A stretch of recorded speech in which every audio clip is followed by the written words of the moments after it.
Morning, James. Good morning. Just taking care of a sick grandkid, so don't know if I'll be up there or if I'll be on Zoom all day, kind of waiting on the situation. So We got to take care of family.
Have a quorum right now, though.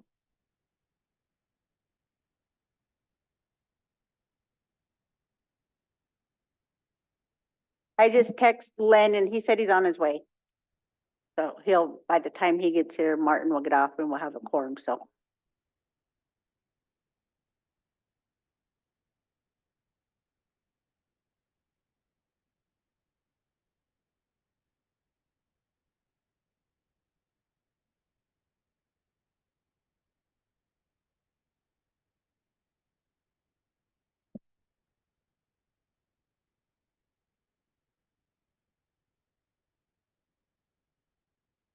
Hey, Jimmy, I think we'll go ahead and get started.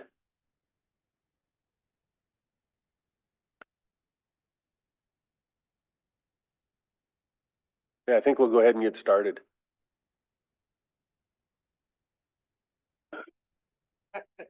Morning, everybody. Jen, give us a roll call, please. Mike Dolson, I'm here. Tom McDonald, Jennifer Finley, Jim Molitor.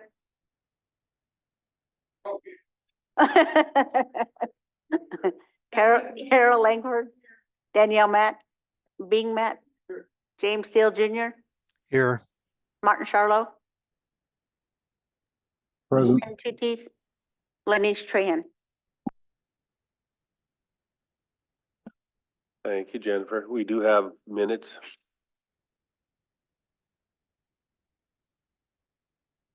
June 4th. Oh, that's right, prayer. Carol, will you pray? Thank you. Creator, today we give thanks for the sunshine and give thanks for everybody that is here working on behalf of our people. We just, thanks to them and appreciate what they do.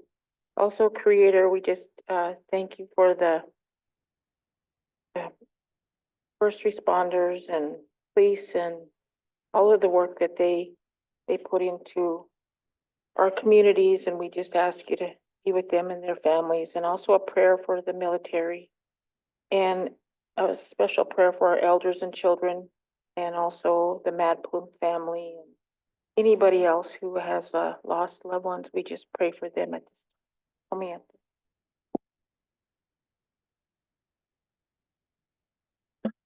Thank you, Carol. Morning, Len. Minutes from June 4th.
I make a motion to approve the minutes from June 4th.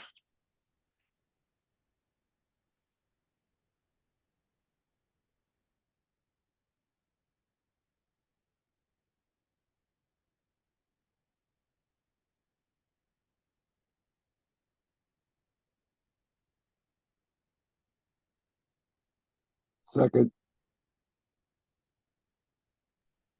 Can't hear you, Mr. Chairman. Oh, I'm sorry, James. Yeah, Yeah, uh, I believe we have everybody on board, so I think it was unanimous. We'll move to the agenda.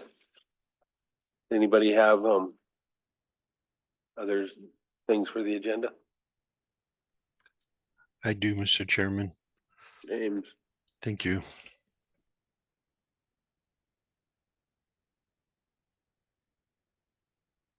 if there aren't any else, I'd welcome a motion. Up the agenda with additions.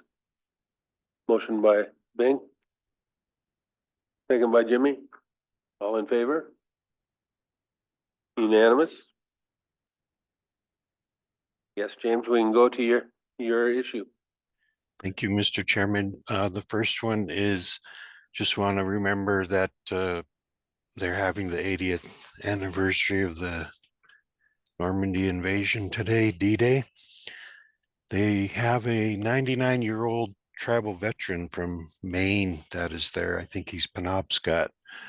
So all of the major world allies from World War II are there. So just want to remember those veterans. Also, it's the time of year as well for the Battle of Midway, 1942. So we want to remember those times and those tribal members and loved ones and military folks that we've lost from time and during the battle. The other thing is I had a visit with Homer Corville, and he was asking me, we showed interest on his property. Bing and I were talking about this on Tuesday, and I think I emailed council in the lands department just asking for a status and if they could touch base with him as to him and the family as to what the status is of that. Anyway, thank you. Thank you, James.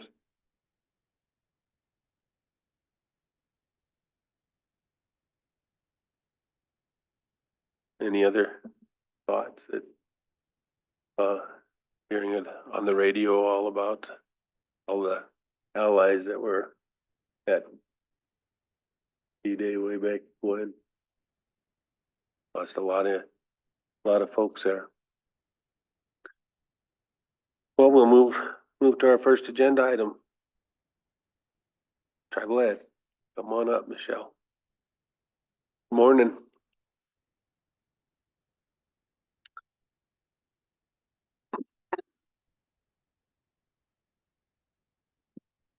Good morning. Before I go to my agenda items, I wanted to introduce you all to Jackson Kelly. He's the new support specialist for the Tribal Education Department, sits out front and does the support work for all of the programs and all of the crazy ideas that I have. Jackson, you want to push talk?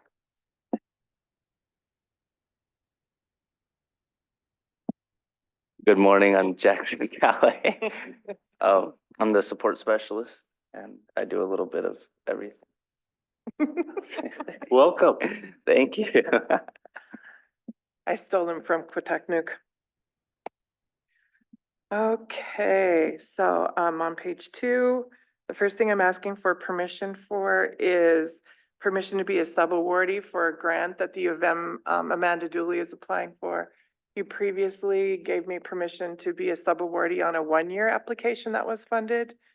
And what we ended up doing was STEM education. We let the kids decide what they wanted to do. And part of them took all of the native plants that were planted in front of the People Center and moved them and transplanted them at Two Eagle. And then another group of them learned how to harvest tule and make tule mats and different things with tule. And so then we had a culture day at the bison range, and outside of the bison range, we harvested the tule and then we went and did activities at the bison range. And it was during COVID, so we did all of that online, except for the culminating event, which happened in person at the bison range. And so it's going to be more of the same, except for obviously growing it, and it's a 5-year application. And so we haven't identified the schools that will for sure participate, but we have approached all of them. And so that's what I'm asking for permission for this first one. I included my drafted letter of support for the application if it's funded, and we got the language from Vernon and Sadie to make sure that we had our language in it as well. So health, science, education, career pathways, and that's what it's specifically for, is helping kids figure out their pathway in the science field. Good, Carol.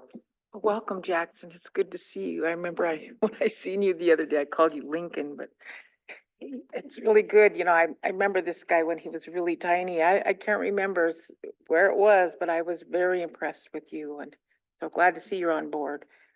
Michelle, this sounds like an exciting project, and I have another project for you or for somebody, but you know, when you travel nationally, you hear other tribes using the Indian names of their departments and other things. And so I was hoping that maybe that we here at Salish Kootenai can start to have our departments use the name that is in the language. And it's so cool to hear, you know, because then it brings out the language of all tribes when you're out there hearing that. So I don't know if that's a project that you could do, but maybe name them and then maybe get some kind of way to allow the employees to learn the name correctly. And I just think it will just add to the organization. I always thought that the, the vision and mission statement should be placed somewhere, you know, so people have a visual of that's what we stand for. And I asked Rick to do that once and he never did yet. But anyway, I'm excited about your project and I will make a motion, Mr. Chair, unless other people have questions. You can go ahead with the motion, but Uh-huh. yeah, are there other questions? I was hoping somebody would pronounce the Kootenai phrase and tell me exactly the meaning of it.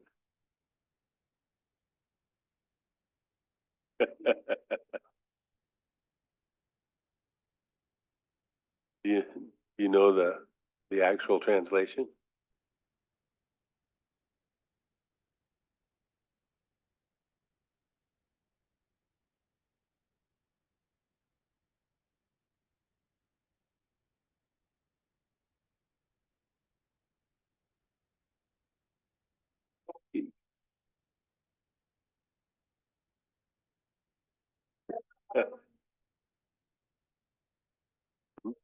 Hmm?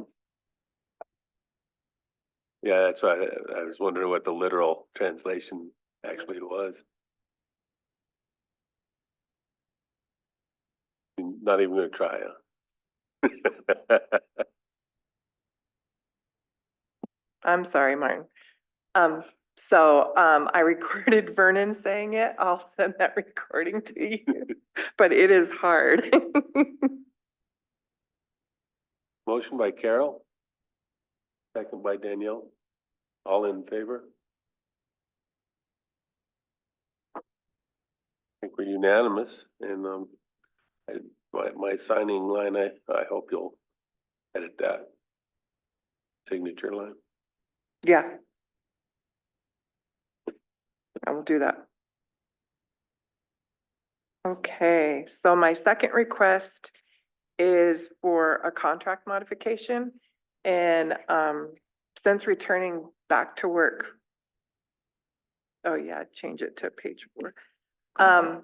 I've been making mistakes. So if you look through your, scroll down. So if you click on it and then scroll down. If you look through, I accidentally uploaded the modification for external memorandum of agreement, which is not what this is.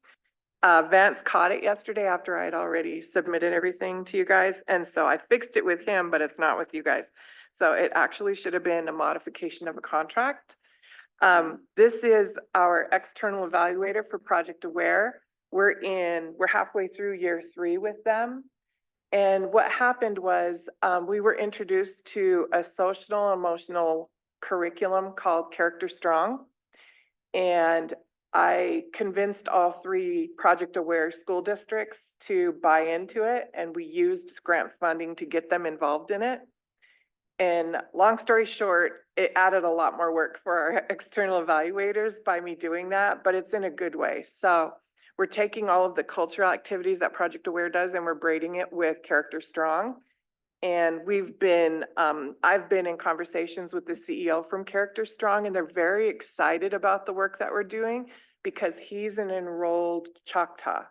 And so what we're doing is going to change the way that their company runs things. But like I said, it added extra work. And so they need to hire another person that is dedicated to Character Strong, but also knows how we do things with Project Aware. And so that's what this request is. In August, or maybe September, you'll see me come back because initially I did a 3-year contract with them. When I applied for Project Aware, the funding, it was a 5-year grant, but because of COVID, they only awarded us 3 years. And then they said 4 and 5 would be contingent upon us meeting our goals, which we have exceeded our annual goals each year. So I have no doubt that years 4 and 5 will be funded as well. And so for that reason, I only requested their contract to be a 3-year contract. But as soon as I get word from SAMHSA that year 4 is a go, then I'll come back and request a new contract with Boston's Children's Hospital.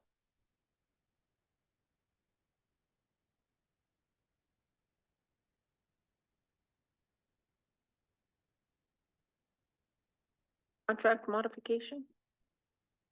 Motion by Carol on the contract modification. The compensation's just for the entire 3-year contract, the 32,000. Yeah, so it's additional 32,000, yeah, For the 3 years, not each year. not each year. Like I said, in September, I'll come with a new contract with a completely different amount. Yeah. Motion by Carol, second by Bing. All in favor? Unanimous. And this one's one that needs the signature line Oh, okay. changed, actually. Okay. Oh, Thank you, Michelle. And good work. And welcome, Jackson.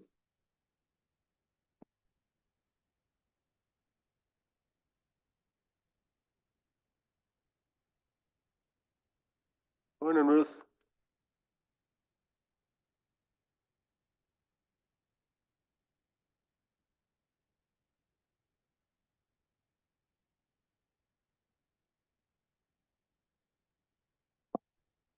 And looks really impressive, but it's really just catching up.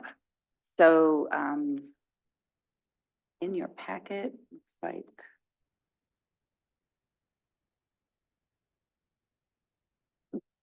I can't see the page number on it.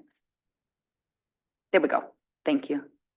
Page 13 in your packet, modification 9. We've had just some minor increases to the BIA compact. We got some special funding for JOM to specifically provide training and travel for the staff. Also a small add-on to the 477 program for their community services block grant, and a small amount awarded for fire lookout O&M. So that's that small increase showing up just over 20,000 in the BIA compact. Contracts and grants is the big change. In just posting the budget authority for all contracts and grants, we had a big modification for our fire programs. I think it's in excess of $20 million alone. So that and bringing forward all of those increases in contract and grant authority is the big reason for that 32 million. So total allocations will now go to 317,425,812. Still not able to move the. Go ahead, Carol. Hey, Can't move Ruth, does, There we go. that large amount in fire, is that part of the, pay bonus? I'm not bonus pay, but the, No, that's not my understanding. I think that has already occurred. I could visit with Kelly about that. I think those was done already quite some time ago. But these are just program increases for the programs that they have. So motion, there was some modifications. I'll motion to approve the resolution. Motion by Carol to approve the modification. Modification 9 to fiscal year 2024. Second by Danielle. All in favor? Okay. Unanimous? Great, thank you. Thank you, Ruth.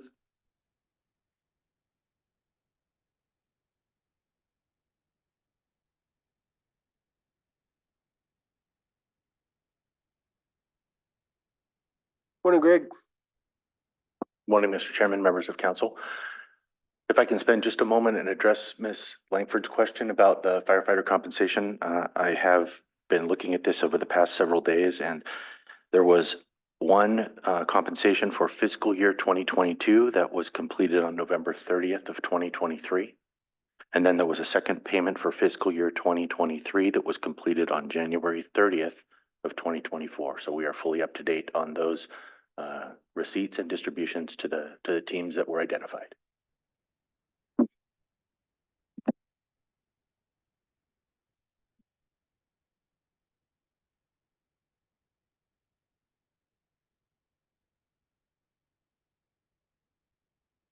So today I'm bringing forth two resolutions, each for the powwow, and one for the powwow in Arlee and one for the Standing Arrow celebration. These are the resolutions to authorize the distribution of the $100,000, which is the budgeted amount, to each of the committees.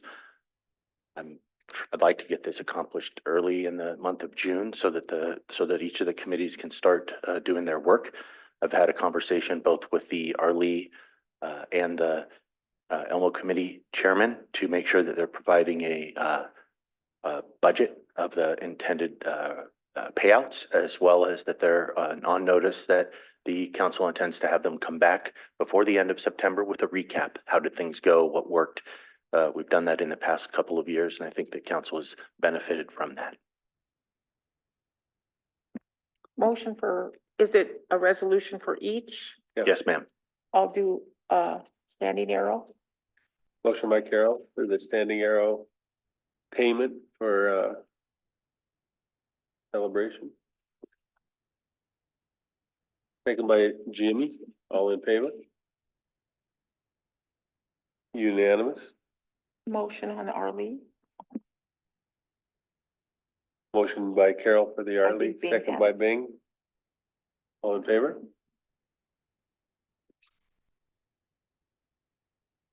We're unanimous. Thank you very much. I'd also like to note that Ruth has coordinated with the Billings area to provide a vendor inspection officer. Brian Crawford, who had formerly done that through Tribal Health, has departed. And Ruth has already coordinated with the Billings area to provide that service for each of the events and has notified Joe, and there'll be a buyback of those services. But it's already in motion and they've agreed and authorized a person to come over and do that on behalf of both of the celebrations. Okay, question.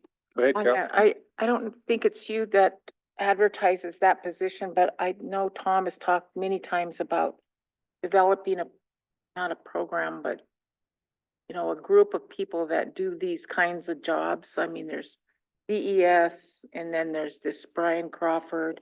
They were gonna put them under one umbrella and I'm not sure if we move forward now, if that's gonna be developed or how we're gonna work that program, but I think it's a good idea to put them under one umbrella, so they're for the organization rather than just one entity, like Tribal Health. So I just wanted to mention that. Thank you. Other-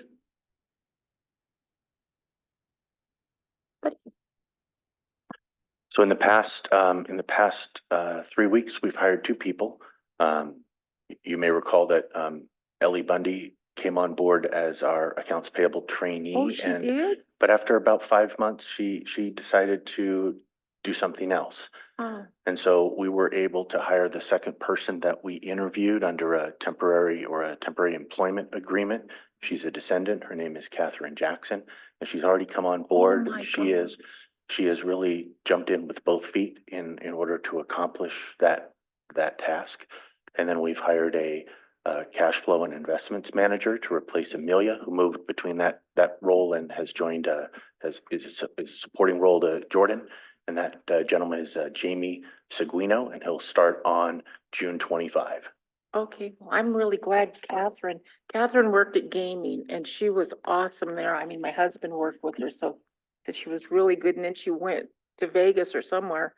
And it's so glad because I know her grandpa passed away, so I talked to her and I know was excited about a job, so. We're excited too. Go ahead, Len. Thank you, Mr. Chairman. Thank you for bringing that up, Carol. So in regards to hiring of the cash flow investment manager, I understand that we had a tribal member that was being trained in the position. And I also understand that there was another tribal member applicant that met the minimum qualifications also. So I'm kind of curious on why the CSKT preference policy wasn't applied in this situation.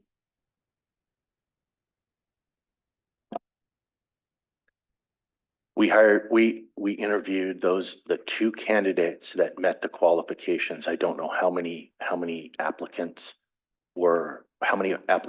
were sent in, but we interviewed the two individuals who met those minimum qualifications. And the committee that provided that interview was myself, the central accounting manager, and our controller. And so we had 3 different people there. We had an interview committee that scored independently the individual interviews. And we did take into consideration the 2 different qualified minimum standards that were being met. And the person that we selected from the committee did outshine and did have greater experience and did score better in our interview process. But we did take into consideration all of those things. But the CSKT preference was still not applied. That's the point that I'm making. But this is a discussion for another venue, so I'm I happy to just have wanted it. to bring that up and let you know that that was brought to my attention. And something that I really focus on and be cognizant when I see things like that, especially a vital position like that when we do have tribal members that are able to do that job and have done that job in the past. I'm happy to continue to have that discussion with members of council. Thank you. Thank you, Greg.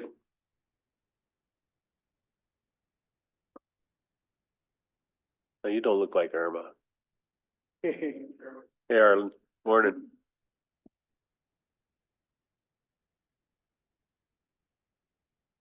Just resolution authorizing the August 7th, 2024 per capita distribution.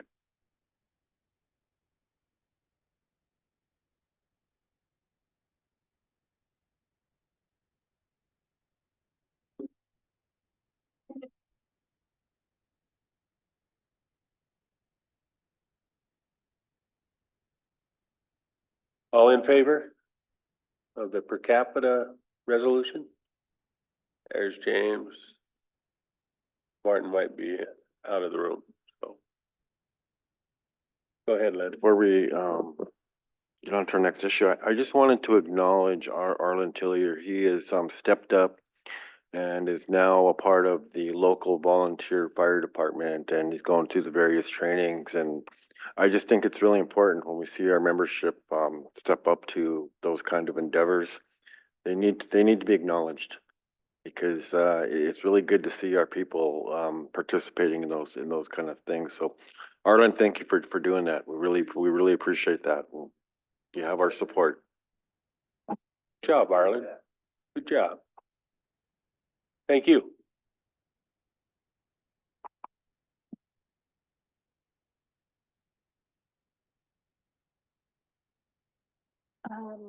Jeannie is on her way, so she's just a little bit late, and I'm trying to get a hold of Scott. Take 5 minute break. Oh, wow.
Morning, Jeannie. I think we're ready. Good morning. Okay.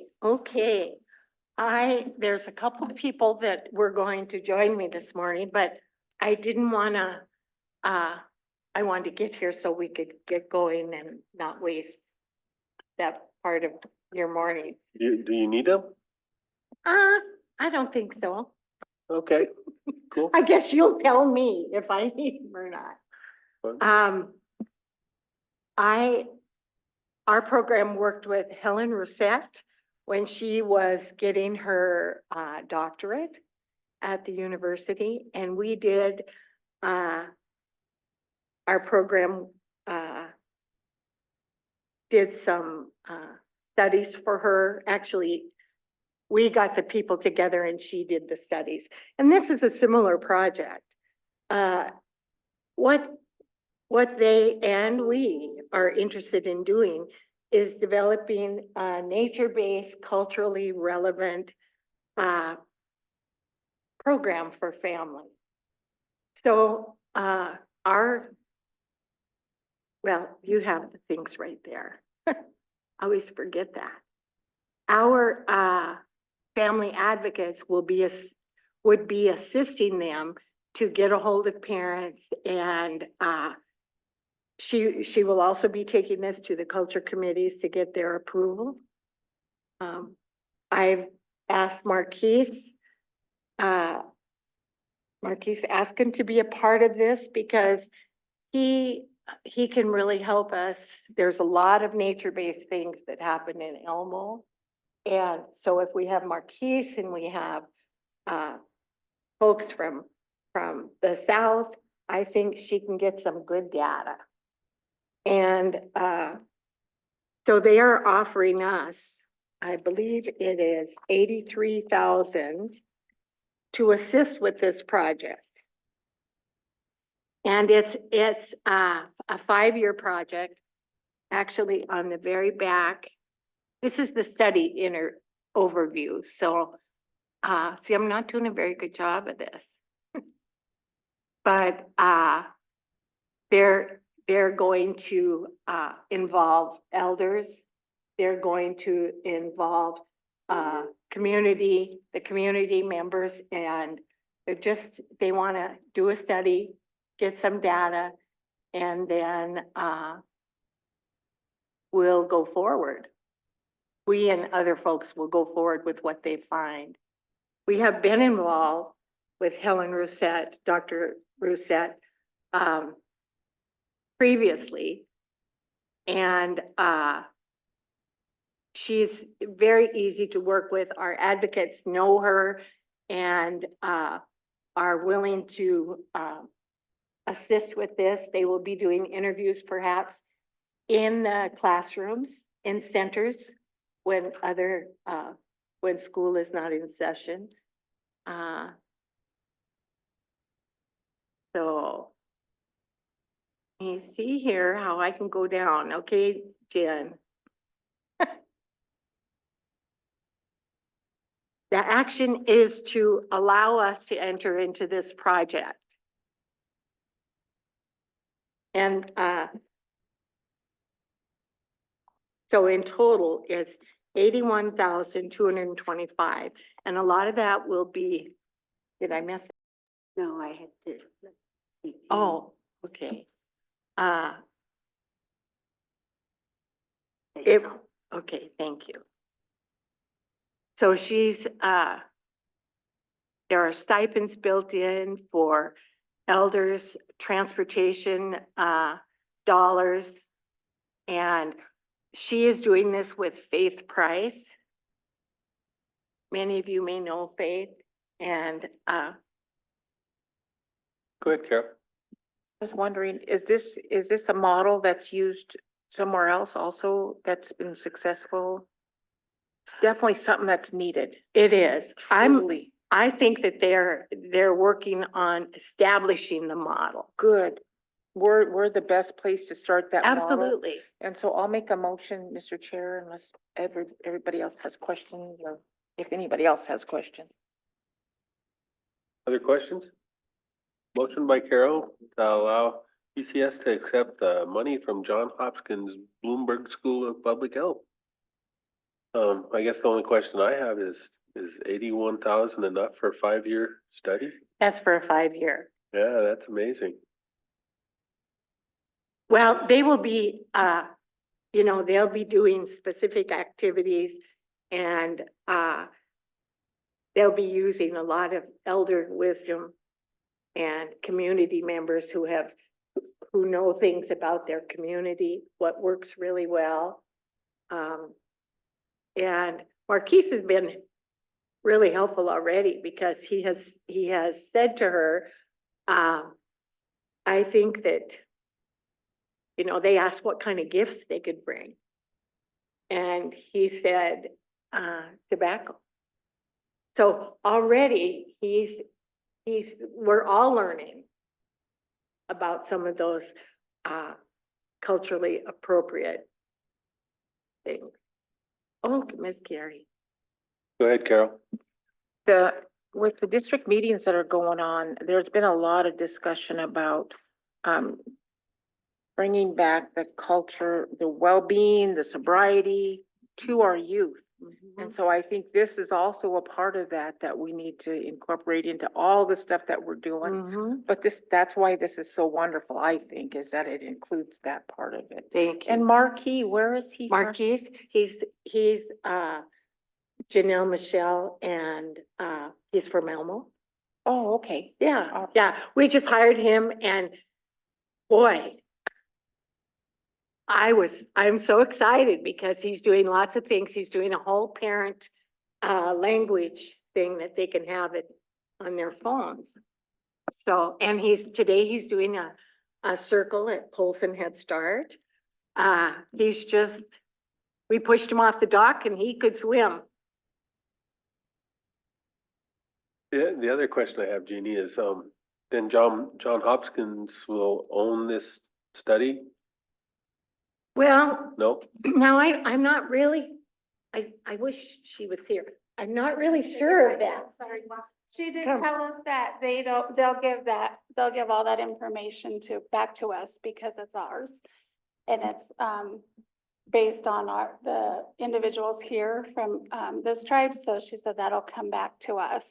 And so there'll be, I don't know how much you guys talked about, I'm sorry. No. How much, or they'll go visit with You need the both microphone. cultural committees, the Kootenai and the Salish culture committees, to go over the information with them and get their permission, and then they'll go to the IRB as well and get that permission. So this is just, so it'll be ours. Well, I'm glad of that. I'm just wondering if they would use it outside of us as well. So. yeah. Well, I think you'll have an opportunity to find out what the outcome was and to determine the future of programs based on that. It's awesome. It really looks good. I do need a second. Motion by Carol, second by Lynn. All in favor? Looks like we're unanimous. That is wonderful. Thank you, Jeannie. I'm excited about this. The last study they did was, they interviewed families about the activities they did with ECS and other tribal programs and what an impact that had, outdoor activities, what an impact that had on what they wanted to do in their life. So thank you so much for your time. And Well, you have a Scott, good day, Jeannie. You too. and Scott is on and he will share his screen. Morning, Scott. Good morning. Good morning, Council.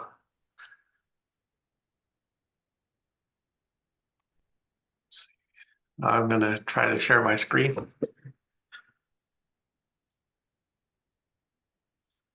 see.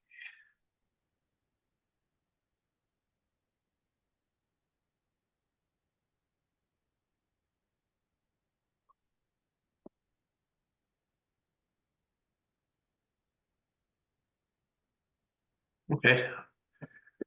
Can everybody hear me? We can hear you. All right, thank you. So today I wanted to bring forward an issue that Seth and I had met with Lake County on a few different things, and it came up that a transportation agreement had just expired. It was a long-running agreement that that's been going on for many years, and it has to do with the tribal transportation program being a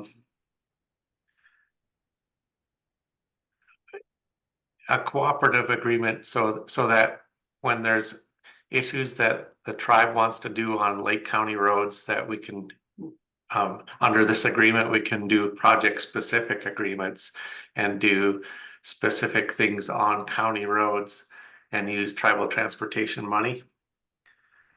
So my request is this. I attached the original agreement that most recently was done in 2019.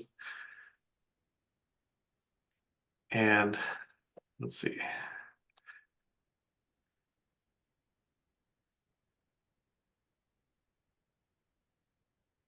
Yeah, we both the county and I would like to extend this agreement. Within the original agreement, it said that we could extend it at 5 years at a time. And we missed that date, but here's the agreement. It's a state tribal cooperative agreement with Lake County for transportation infrastructure. I think you'll have to push the button to share. Oh, let me see if I can do that again. There we go. Can you see it now? Yes. Okay. So this was done in 2019. It was signed. And it's for the tribal transportation program to enter into project-specific agreements under this agreement. To do things like in the past, we've done work on Lake County roads, like the guardrail improvements that was done in 2019 and 20, and some safety funds for sign replacements on Lake County roads.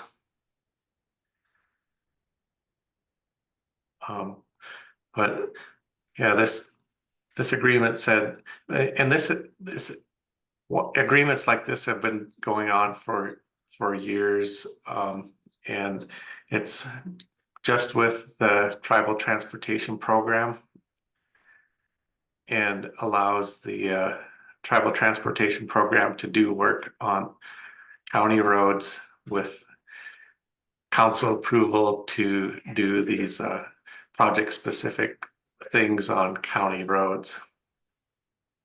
Got a question from Carol.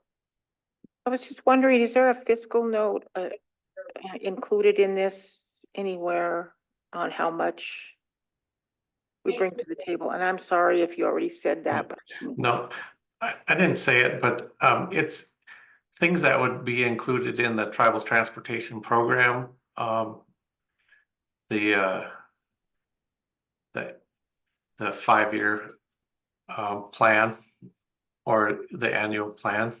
So it's things that are included in our TIP, transportation improvement plan. Okay, it would be nice, maybe if those were identified. And Okay. the reason why I say that is because we, seem to bring that stuff out, that we do provide a lot of contribution to, things here on the reservation. And so I'm not sure how much we're talking or what, but it would be nice to know that. Okay.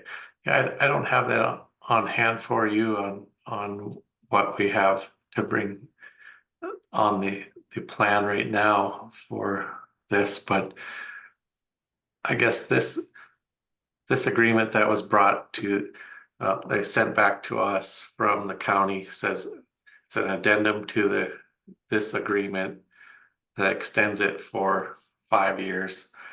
And it's been reviewed by legal, and they just suggested that I get council approval for it.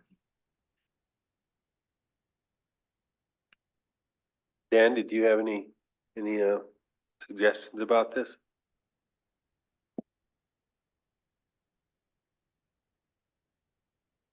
Are we in executive session, Mr. Chairman? We are not. Do we need to go into executive? Yeah, just for a couple Okay. minutes, please. Out of regular into executive.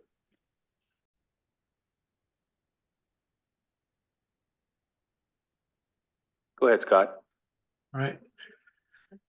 Yeah, I had one other thing to discuss with council about the status of a road that's been placed on our tribal transportation inventory system as a potential, and it hasn't become official yet, but it's Grace Lane. And there's a bridge on Grace Lane that is in terrible condition. And I've been discussing it with, so Seth Makepeace and I have talked about it some. And I think Dan Decker has talked to Seth a little bit. And I think we can use some of the compact money to fix this Grace Lane Bridge. And it'll have to go through my program as planning stuff. But it might be compact money that we use to, as we've done it on other bridges, use through the county agreements. But my program would help get the bridge fixed up to do. Yeah, it's a terrible bridge, and we would get the contract ready and put it out for bids and get this Grace Lane Bridge fixed. Go ahead, Carol. I love you for saying that. You just made my whole day. Thank you. Yeah, I've seen that bridge firsthand, and it's just been feel like my hands have been tied, but I think we can get it done now. Mr. Chair, we have a few elders up there that will just be so excited. Thank you. So do you need actual action from us to move forward with that then? I don't think at this time, other than let's see, I'll be using private transportation planning money to get the bid ready, and then compact money to purchase and to actually pay for the bridge. I don't know if right at this time if we need any action. Well, I think we have a consensus to move forward. So sounds good, Scott. Okay. Got a question from Lynn. Hey, good morning, Scott. Couple questions, actually. Scott, how long are we looking at to get those BIA roads removed from the inventory? The ones that we discussed here, I think it was last week or a couple weeks back. I think it'll be at least 2 months. It might be longer. Okay. Yeah. What is the process for that? Do we just need to put the BIA on notice, or? Yeah, I put in my request, and then I guess we've never done this before, so I'm not sure what the process is after that, after I put in my request on when it becomes official. Okay. Question number 2. What is the status of the walking path from Big Arm to Elmo? That's about the same. It's a new path and we haven't we put in for a transportation alternatives grant for it and got denied, but we can keep putting in for that and we will, but I'm not sure what the timeline is on it. I could try to get an answer for you for next time I'm on. Scott, is this the project are you able to, include a project like this in your budget? Yeah, Okay. yeah, I think I can. I'm not sure if that would speed things up, but, I just been really adamant about getting this project done. A lot of people have been asking me about it and, they're pretty anxious to, want to see it completed. So if we can, look at some options or some solutions on what we need to do to, get that project done this summer. Okay. Yeah, I know we've done a lot of preliminary work on it, but yeah, to get it done as soon as possible, I can see what we can do for that. Okay, because at one time I was told that it was already surveyed and we were just waiting for funding for construction. Mhm. But it's just like, we just got that, little over a mile trail that we just need to get completed. But anyway, thanks, Scott. I appreciate that. And, let us know when you plan your next, transportation committee meeting. Okay, All right, thank you, Scott. yeah, thank you. I do have one question. Yep. The Camas Prairie, Cemetery Road, Yeah, I believe we actually have the go-ahead to start looking at getting that done, but we need to have, at least, some sort of design that can be bid on. yeah, I don't know if that request has been put to you yet or not. it has. I'm working on that and I'll get it to, I think is it Lands that I needed to send that to? Yep, yep. Okay, yeah. Thank you. Have a good day. All right, thanks.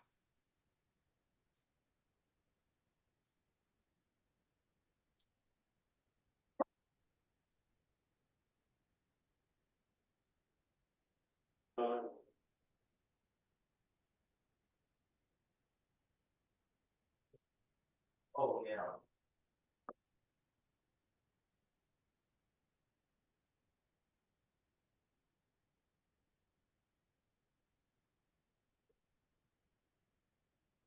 Oh, you want to see that?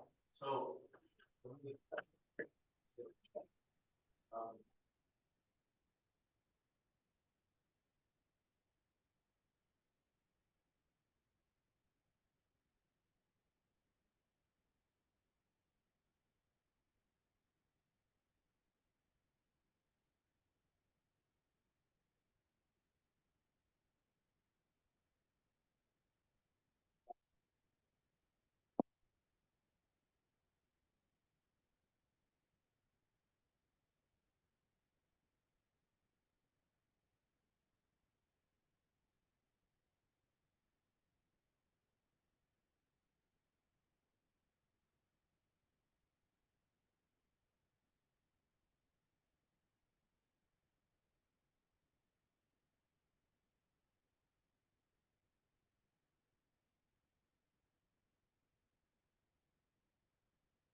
SKC is canceled for today. They will be at 1. Oh, Oh, there- SKC will be canceling. I thought you were talking about Nicole's. No, Friends of the Was it Friends of the what? Children, Friends of the Children will be at 1 o'clock, and SKHA will come in pronto. And then we'll break for lunch. I do have a question on SKHA and their request. Have we looked into that at all? I don't know that. Or is it just a listening session? Because, I believe it's just a listening session. okay, yeah, I wanna make sure, cause I know Jordan's on too, and he was wondering the details, so. I think they're just gonna come and talk about the houses they have and what Okay. process is in place and why it's taken so much time for different Oh, houses. that I sort of stuff. understand they wanted to pull out of personnel and I thought maintain their own. And I'm concerned about that because of the bonus situation that happened a year or 2 years back, that they never thought it was important to let us know as a council, and I think we should know because we get questioned about that. I don't know if it was wrong or right, I just know that I think the more they try to move away from the tribe, I don't know, it just seems like we have no authority then, and they are a TDHE, which the tribal council granted them that rather than being a tribal program. So, Well, I didn't read anything about that and what they had.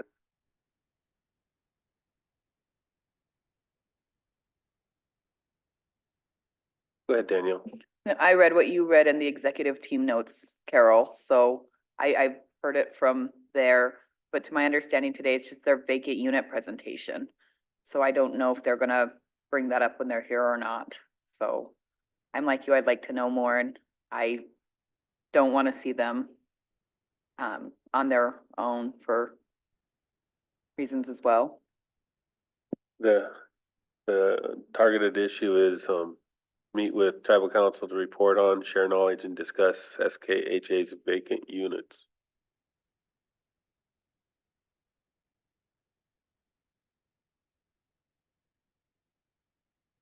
Yeah, we can take a short break.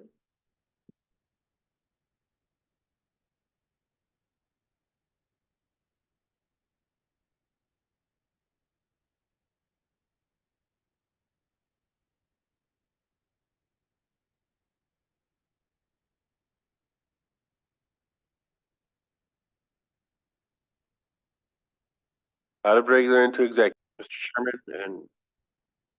Chairman, members of the council, I was notified this morning by the Standing Arrow Powwow Committee. They were requesting to do a modification of a task order that the council recently approved. And it's just a minor change for a fence location. It's the same fence, it's just a different location. Does not change in the price, but SKMM will not, do the project until I get council approval to do so. So I would like to make the motion to amend the task order, I believe it's 108, task order 108, to move the fencing at the designated location identified by the Standing Arrow Powwow Committee. Hey, Carol. create any kind of, work that needs to be done on the ground so it can be moved. I mean, if the task order has a deadline on it and it has to be moved because you're gonna have everybody like last time screaming at us because, oh, you guys said you were gonna get this done and all the nasty stuff that was said on Facebook. I mean, is there any of those kind of difficult? No, here's how I issue? understand. And I just found out this morning, Carol. So here's how I understand it. So they're going to erect a fence at this designated location. So the Powwow Committee needed it moved 60 feet over this way. So nothing's been done yet. But before they got started with the work, they just wanted the fence location moved, put over here. So nothing needs to be moved or anything. It's just a Okay. slight modification of the fence location. And they notified SKMM. Yes. So I would like to make that a motion to amend that task order. got a motion to look at task order, you say it's 108. I but think we'll it's make 108, sure yeah. that- And, make sure that a fence doesn't get put in a place it shouldn't be put in. Exactly. And, I'll definitely get a hold of them and make sure that they're aware. both Okay. AMM And I'll give them a call as soon as we're done here. And, I do want a second and to have that approved. In the event that we can get that done. So motion by Lynn. Second by Jimmy, all in favor? Cool. All right, So all right, thank you. I'll check into that right away. Okay. We don't want a fence to go up where it shouldn't be. Ken? I have Patricia Hibbler that wanted to come and talk about a contract. I asked her if this went through contracts and grants. And she can go ahead and go to the front so you can move the pages. Come on up. Do you need it in executive or open? Okay.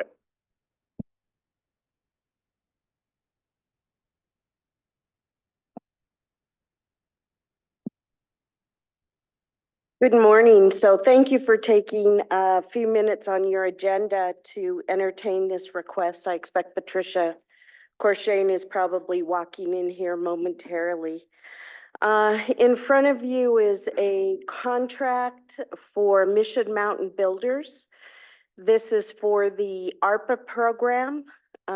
It is for home repairs for 10 clients. And the amount is 262,000. So normally these contracts are individual contracts for each home that's being worked on.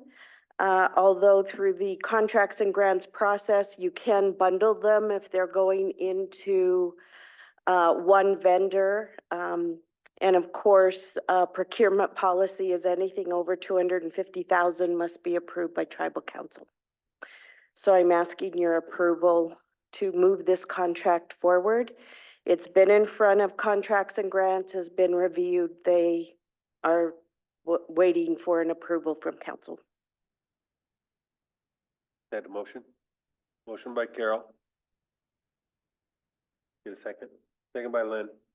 All in favor? 6-4 with Danielle out of the room. Thank you. Thank you. Have a good day. Are we done for lunch now? Bing.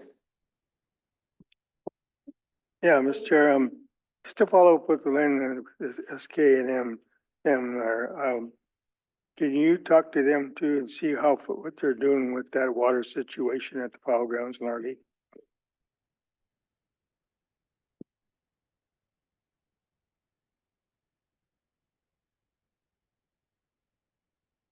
And we're in recess for lunch. Back at 1. Back at 1. All right, thank you. She has an appointment.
Good afternoon.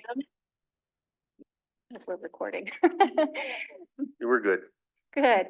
My name is Nicole Callahan and I am with Friends of the Children.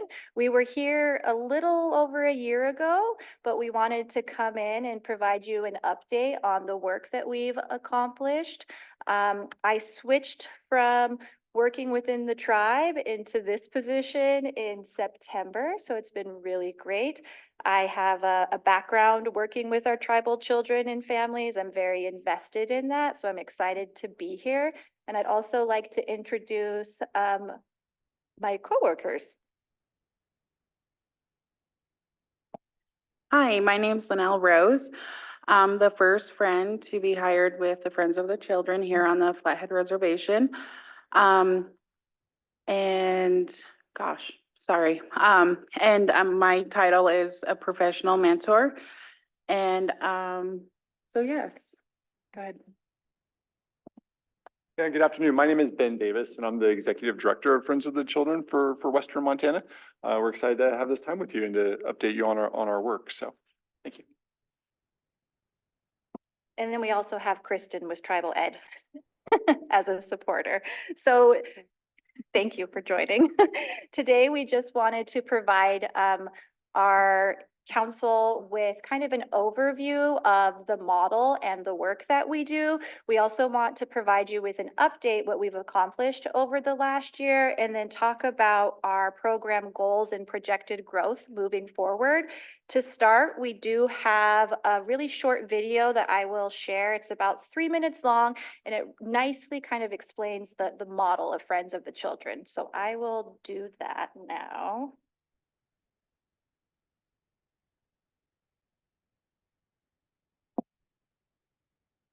Every child has a story. No matter who they are or where they live, they have dreams of doing big things. They have unique talents and they face obstacles. But some children face more obstacles than others, sometimes a lot more. Things like generational poverty, schools that are under-resourced, criminal justice, foster care, hunger, and even homelessness.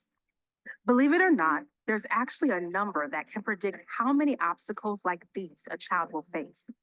This number is their zip code. Now, there isn't any one person to blame for this. It is a problem generated by 1,000 factors, and it continues one generation after another. This problem can seem overwhelming and too complicated to solve, but it isn't. Friends of the Children is a nonprofit organization that's been breaking the cycle of poverty one child at a time. We know that any child in any situation can succeed, even those facing the most obstacles. To that end, we provide a salaried professional mentor called a friend for each child who works with them from kindergarten to graduation, 12.5 years, no matter what. These mentors work with each child every week on 9 core assets of personal strength, like growth mindset, problem solving, and self-management, all of which they will need to overcome the many obstacles in their path. It is a big investment to commit to a child for their entire childhood, but it's a model that's been working for over 25 years. While 60% of our children's parents have been impacted by the criminal justice system, 93% of our children avoid the criminal justice system. 50% of our parents didn't have the support necessary to graduate high school. 83% of Friends Youth celebrate graduation. 85% of our parents started parenting during their teen years. 98% of Friends Youth wait until after their teen years to become parents. Each dollar invested in a child returns $7 to the community. The Harvard Business School Association of Oregon estimates that helping one child through this program can save the United States around $900,000. But what these numbers don't capture is the immeasurable value of changing one single life. Children in our program become leaders in their community and successful in their careers, which has ripple effects to their siblings, peers, and neighbors, but also to their children, breaking the cycle of generational poverty. Friends of the Children is growing rapidly as communities across the country are experiencing the power of how one changes a child's story. One friend, one child, 12.5 years, no matter what. Become a part of this story today. friendsofthechildren.org.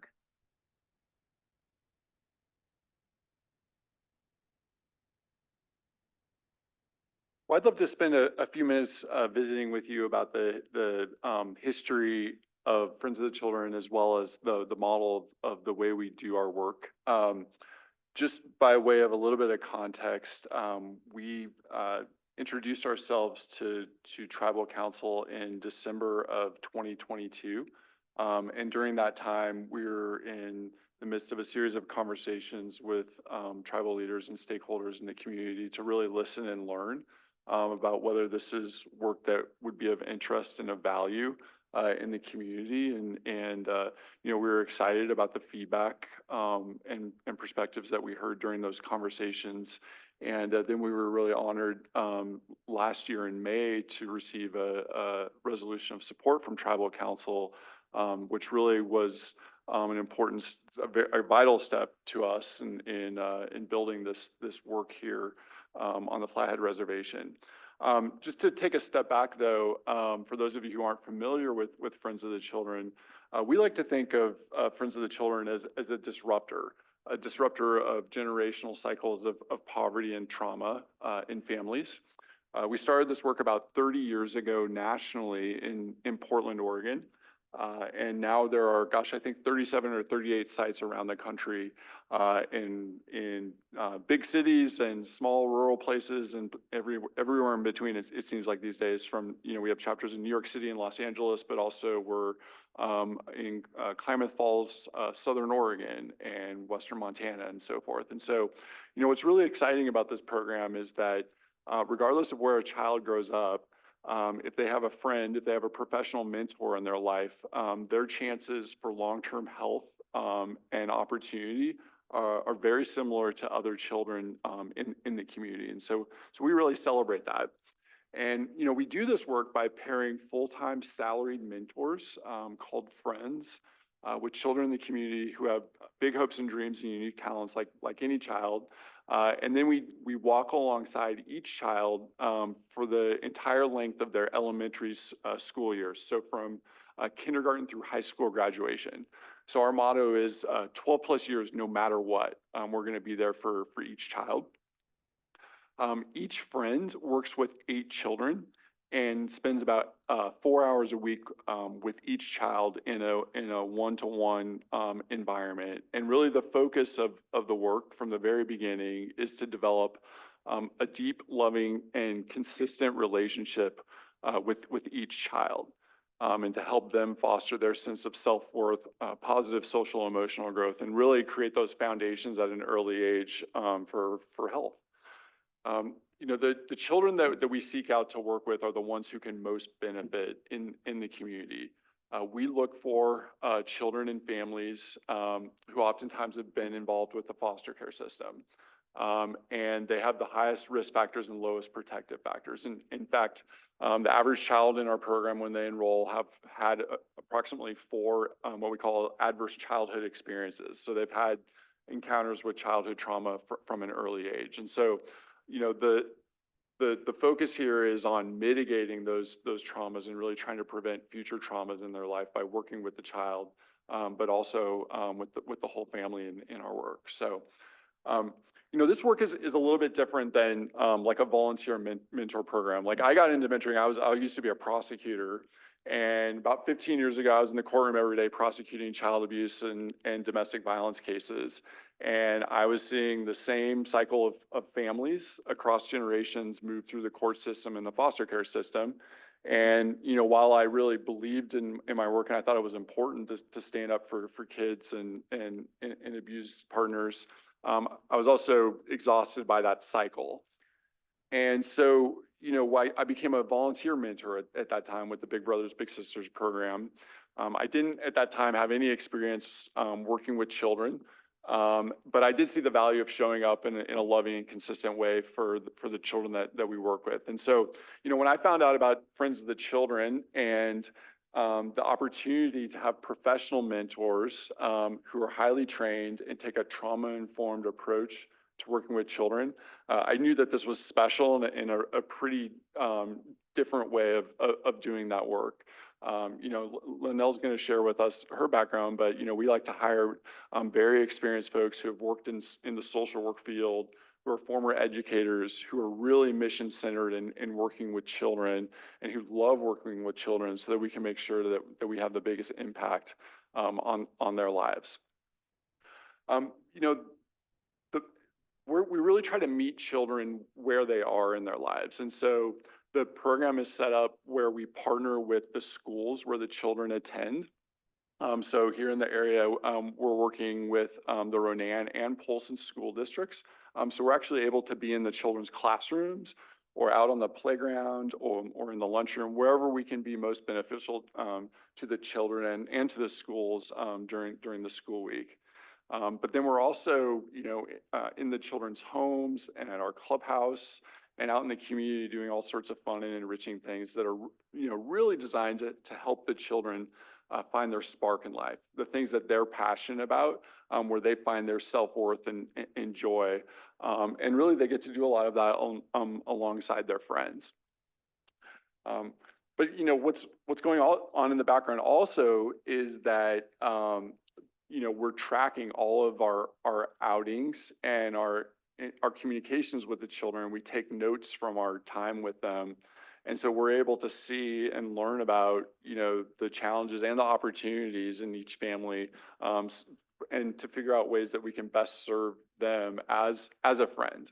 You know, we like to say this is about being a friend, nothing more and nothing less. So we're just trying to figure out how to be unconditional, empowering supporters of the families.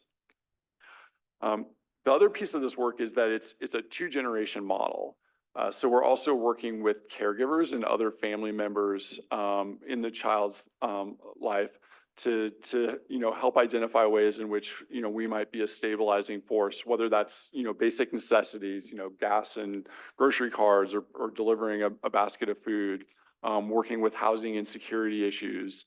You know, with other families, it's about, you know, looking for new job opportunities or going back to school or things like that. And so, you know, whatever that family situation looks like, if they're open to working with us, we want to be a support to them to navigate through any adversities that they might be facing. We like to think of it as the 3 C's. It's about creating community around each family. It's about checking in regularly. And it's about connecting them to services in the community. So that's a big part of our work. What's really special about this work is that it works, and we know that it works. This is an evidence-based program. From the very beginning in the early 90s, we've been tracking outcomes for the children in the program. There are about 3,000 children nationally in the program today. And so we know with a high degree of confidence what the outcomes are going to look like for children that we're now serving here in the area. We know that more than 92% of the children that we're enrolling in the program right now, and there are going to be 16 amazing kids and families in our program here in the coming weeks, we know that more than 92% of them are going to go on to enroll in higher education. They're going to secure and sustain living wage employment, or they're going to serve our country in the military. We also know that more than 98% of children are going to delay parenting until after their teenage years. So almost none of them become teenage parents if they're in this program. I think it's really relevant to point out that more than 80% of the caregivers who we work with were teenage parents themselves. About 93% of children are going to avoid involvement with the criminal justice system. And then we see, you know, children report during their adolescent years very, very low rates of substance use, marijuana use, alcohol use, well below community averages. And so we think that that's a big deal because we're changing behaviors and we're changing really the trajectory of opportunity and long-term health for children and families as we do this work. It is a big investment. You know, sometimes people ask us, well, why do you need to work with children for 12 plus years? And I think the answer is because that's how long it takes. You know, all of the science suggests that the families who have experienced intergenerational trauma, that it takes a minimum of a generation to change some of those health effects and behaviors that then can can sometimes perpetuate those cycles of trauma. And so that's really what we're focused on doing with this particular program. So I'll just share, kind of where we are with our program, and then I'll be excited to hand this over to Nicole and Linnell to share more about our work in Polson and Ronan. So in Western Montana, we launched our chapter in 2021. And until this last year, we were serving children in the Missoula County and Ravalli County area. And we will serve 48 families in that area this year. And then we're enrolling another 16 families here on the reservation. So we'll have 64 families in the program this year, and we're really excited about that. The program here on the reservation is a little bit different, and Nicole will go into more detail about that, in that this is a culturally responsive program, and it serves exclusively Native children. And we thought that was really important to prioritize from the very beginning, and so we've made that decision, and Nicole and Linnell are really leading that effort, and we're honored to work with them in that effort. So I'll go ahead and turn it over to Nicole for an update on our program work. We have had a busy few months getting this program up and going. It has been really exciting and fun. My background, I'm a tribal member. I've lived here most of my life. I've had those generational challenges and barriers that Ben was speaking of. I was actually one of the first ICWA cases for CSKT, and Evelyn Stevenson fought to bring me home.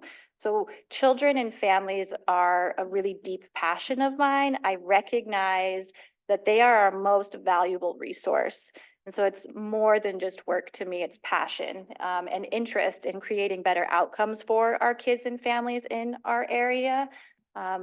I come from child welfare. I worked many years within our tribal social services division, doing frontline work and then management. And it just felt like it was never enough.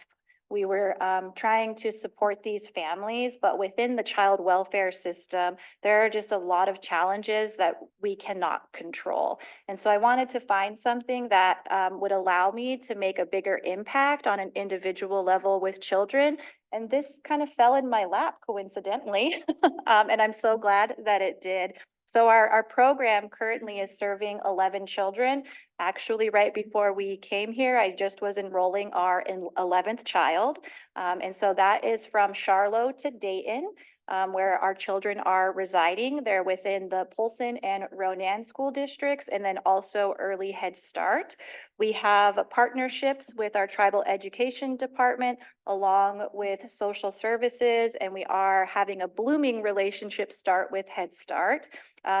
These partners, they send us referrals. We provide them kind of the overview of the work that we do, and then we recognize that our educators and social workers are likely the experts in the children in the beginning phases of this. So we rely on them to identify children who may benefit the most from our program. Between the Polson and Ronan School District, we spent 6 weeks in the classroom with the teachers and the school counselors, getting to know the children that had been referred, learning more about their background, their strengths, some challenges they may be having. And then after that, we did a selection of children, and we will be working up to serve that full 16. My goal is to have them fully enrolled by the end of June. There have been some barriers in enrollment, which is kind of typical, I think, with our community and trying to do outreach and get families engaged and interested. But I am consistent and I will get them enrolled. As Ben was talking about, our program will be culturally relevant and based. And that has included everything from hiring. We have actually adopted the tribe's hiring preference. It was really important that we hired either tribal members from here, tribal members from other reservations, and then down the line, just like what CSKT does. And also it goes all the way up to our operations and kind of program development, as we have created an advisory committee of tribal community members and leaders who are invested in serving children and families and helping support the outcome.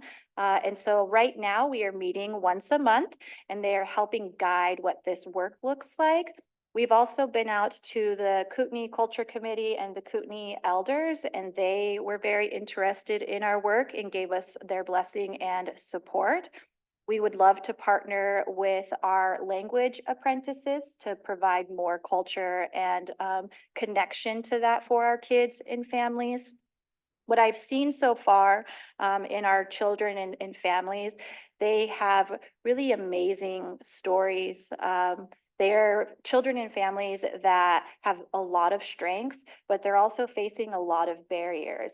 And interestingly enough, these are the families that are kind of under the radar of getting any adequate services and supports. They're not involved yet with social services, or they may not be attending school regularly. There may be some criminal justice issues happening, but there's not a ton of support being provided into them and poured into them.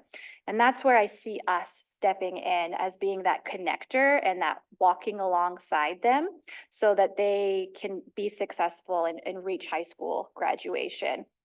A consistent theme I have heard as I'm enrolling these children and families, whether that's I'm talking with a parent, a foster parent, a grandma, or even an auntie, is, wow, where was this program 20 years ago? I could have benefited something from this. My children, my adult children, could have used a program like this, and they are excited about the work that we are going to be doing.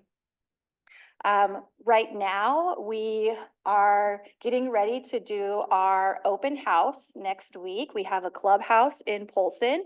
That was a barrier in of itself, is trying to secure a space, but we have really poured everything into it. And we're excited to share that with our children and family and community members.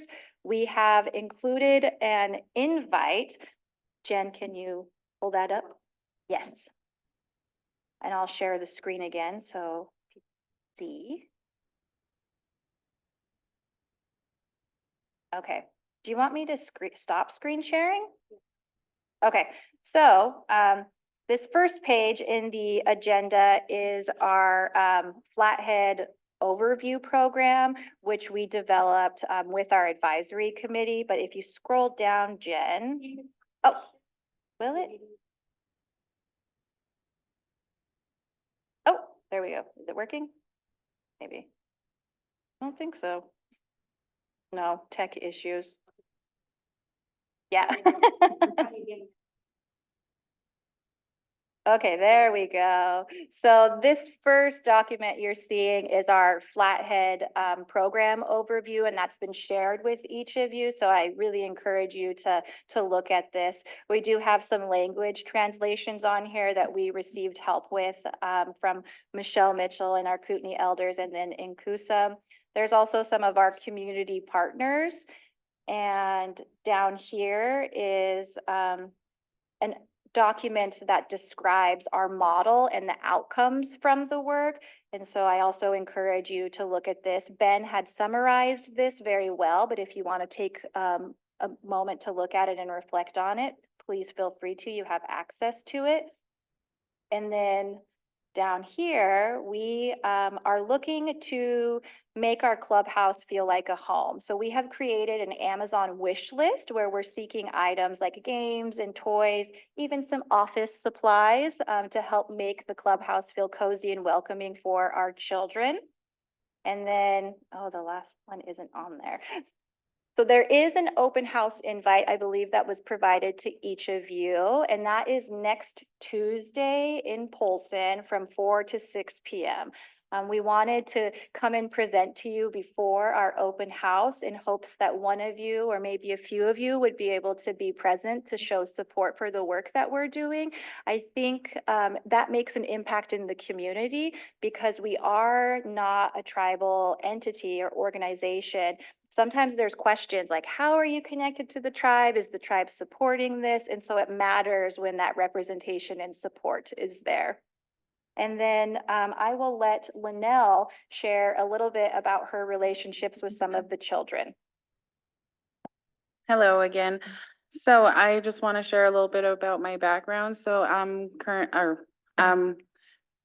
I was raised and born on the Blackfeet Reservation, and that's where I'm from. And I've been here for about 10 years now, living on the reservation. And I I graduated with my bachelor's in social work here at the community college. And I do have experience working with youth of all ages. I did my internship while attending community college at the Boys and Girls Club for about 2.5 years. And then when I graduated with my bachelor's, I started working at the Tribal Social Services. There, my title was a foster care social worker. So I gained a lot of experience and knowledge as well working with children and families. And now this is my job here at the Friends of the Children. I've started in February, and so I want to share a little bit about the relationships with the children that we have now enrolled in our program. So currently we have enrolled 7 females, and I work directly with them one-on-one. And it's great, you know, building that relationship, which is very important, and having consistency with them because they look forward to seeing me, you know, when I can or when I do plan that next outing with them. They are always counting down the days to see me, which is very amazing, and it's great to see the smiles on their faces. And I would like to share a little story of one of the kiddos, one of the girls that attend Polson School. So she was very excited to see me. She knew I was coming to see her that day at school. And when I went into the classroom, she ran up to me and she's like, told her entire class, she's like, "This is my best friend." So it's amazing to see the little kiddos and see the relationships that we have built with, or that I'm building with them. So, yeah. Thank you.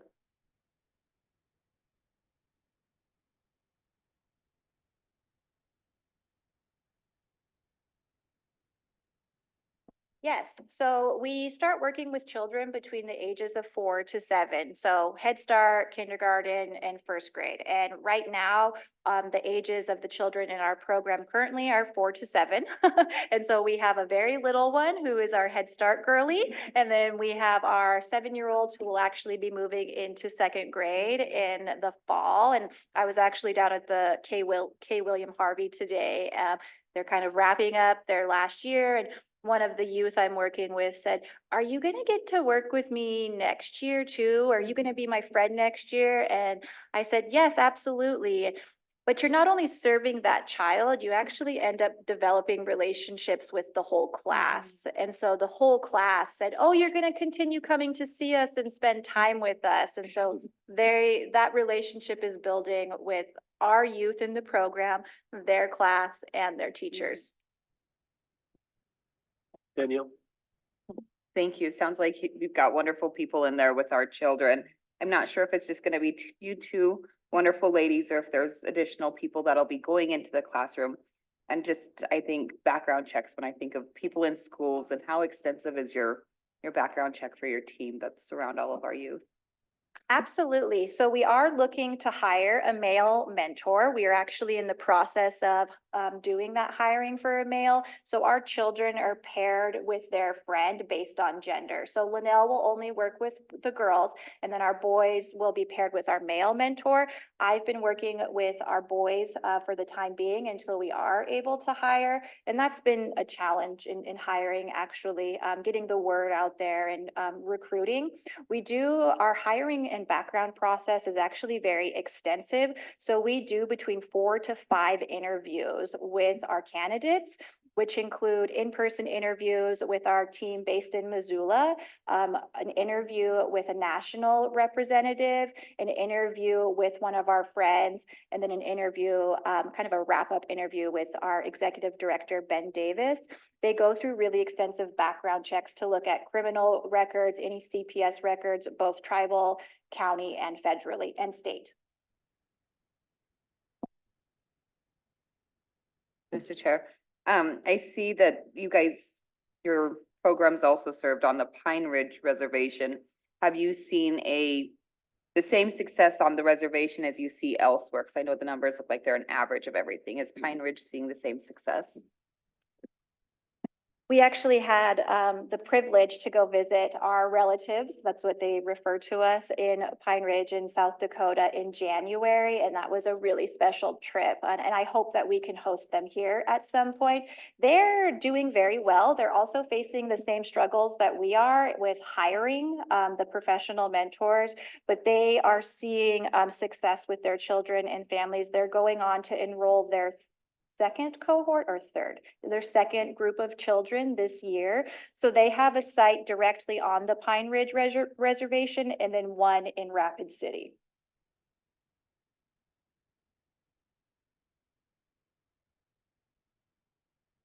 Have other questions? Sounds like a wonderful program. Got to start with our kids. Go ahead, Carol. I just think it's an overwhelming process. I feel for you and I pray for you that this is going to be so successful for the kids that get an opportunity, because I even see when my little guy is with his, what is it? Not physical therapy, but occupational therapist, and how it's just made him blossom. Just that one-on-one, 1 hour a week has just been wonderful. So this brings another, another opportunity for those kids to do things that they probably would never have a chance to do.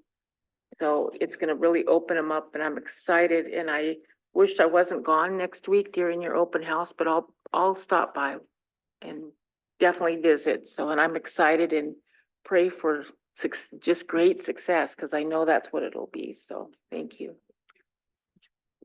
So how much contact do you have? More than once a week? Every day? Are you on call? We are not crisis workers. And coming from the world of social services, we were always in crisis mode. But we are not meant to be crisis workers. We're meant to be walk alongside the children and family and meet them where they're at. If there is a crisis or an emergency, we want to connect them to the support that they need. So identifying resources. We actually have a family right now who is facing eviction. They enrolled in the program and then almost immediately they were being evicted from their home. And so I'm in the process of trying to find the dad in that situation, some resources and support so that they can have appropriate housing. So we see the children on a weekly basis. It's 4 hours per week, and that can kind of be split up to what the child's and family's needs are. We are a year-round program, but during the school year, we spend 2 hours in the classroom with the students, supporting the teacher if they need it, which they kind of do right now, the end of the year. They're tired. And then the other 2 hours per week are out in the community. Our hope is to get our children exposed to what's happening, the events. We actually plan on taking a group of our kids down to the culture camp in Mission in mid-June. So just spending time with them. We just want to be an extra support. So through the summer, I'm thinking we're probably going to be spending more than 4 hours per week with each of the children, but at least 4 hours. So it may not be daily contact, but it is weekly contact. Have you had instances where it just didn't connect, didn't work, had roadblocks of some sort? Yes, so there is one family from Polson that I would love to enroll their daughter in our program. And I think I have reached out to her parents and caregivers in upwards of like 20 times now. I've been trying for a couple of months, and there's some hesitation from parents. We want to come from a non-judgmental place to support these children and families, but the families that are often identified for our program, they have high risk factors and they don't want to have people involved in their life. They're concerned that it may not go well for them. And so that's them trying to protect their family unit. So I've only had the one family that was not super receptive, but I'm continuing to try to reach out to that family Because what that tells me is that is the family that needs us the most. That is the child that needs us the most and could utilize our support in the best way. So I'm just gonna keep trying and calling weekly, trying to incentivize it for the parents by offering a Walmart card or transportation. Actually, before I came here, I had just taken a grandma out to lunch at Subway. So meeting them where they're at, and it's really relationship based. So connecting with the parent or caregiver with where they're at and making them feel comfortable. Well, thank you. Yeah, very good. Thank you. If there would be any interest, we thought, as a token of our gratitude and appreciation for our partnership, with the tribe, we do have, a book called The Art of Being Here. It's about Friends of the Children, and, it's a nice, read and an opportunity to learn about some of the children who have been in the program. So if it's of interest, I'm happy to leave these copies for you all to read, so. And feel free to pay it forward to others if you end up liking the book and you want to share it with others, so. So, thank you. Yeah, thank you very much. Have a good afternoon. You too. Thank you so much. And Linnell, my daughter's name is Rosa Linnell. Yeah, that's what I caught, yeah.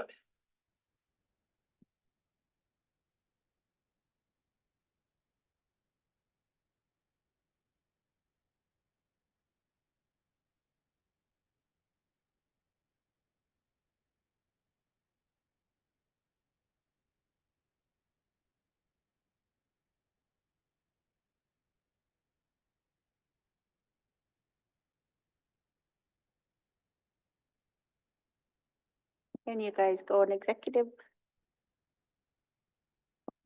Out of regular back into executive.